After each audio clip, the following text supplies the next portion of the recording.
Basically, I work in economic development, but as a fitness instructor, I build bodies, and as an economic developer, I build cities, and one day, pumping iron, I was like, wait a minute, these are basically the same thing.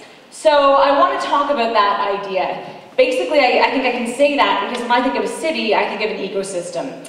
And an ecosystem is a complex set of interrelated relationships that function and flow to thrive together. So an ecosystem says that in order to build a city, it must be cultivated from within that set of relationships. So I'm mapping this on because I also believe and know that the body is an ecosystem, right? Our bodies function as a result of a complex set of interrelated relationships, each part related to the whole. And so my idea is to govern how we build bodies and build cities. This comes from Socrates, who taught us that man is the measure of all things. Gender aside, bodies are the measure of all things, and the Greeks articulated this measure through illustrating body as a model for achievement through sculpture, right? The sculpture of the Doric forest illustrates the precise commensurability of one part to the other.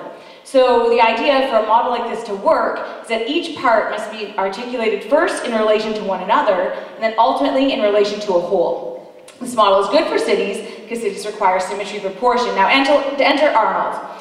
Arnold understood how each body part related to one another and how the whole functioned together. When he came to America, he brought with him a whole new philosophy, vision, and ecosystems approach to building bodies. Now what's neat about Arnold is he actually studied the Greeks. I bet you didn't know that. He believed in the principles of symmetry, proportion, and functional relationships to build a healthy, striving body. He understood that you can't just build the show muscles, these big ones, without cultivating the supporting muscle groups. Arnold listened to his body and he built it like an ecosystem. And through that approach, he built the best body in the world.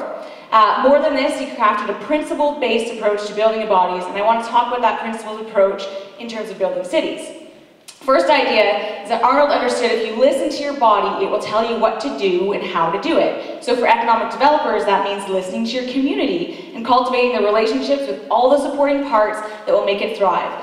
Knowing how your body works is a substantive advantage in developing it. So the next point is exploitation versus exploration.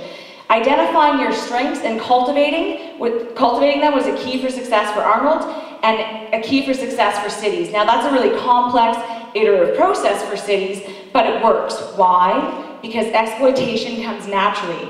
Cities that succeed aren't busy arguing over policy or strategy. They're working together, building upon their strengths, and more importantly, they're building off of a vision.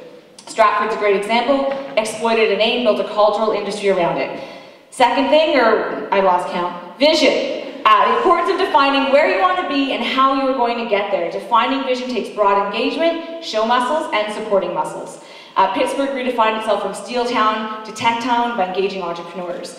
So another important part of this is belief. Cities must have a genuine belief that your community can be the best in whatever you define your vision to be, and that belief has to resonate with the community.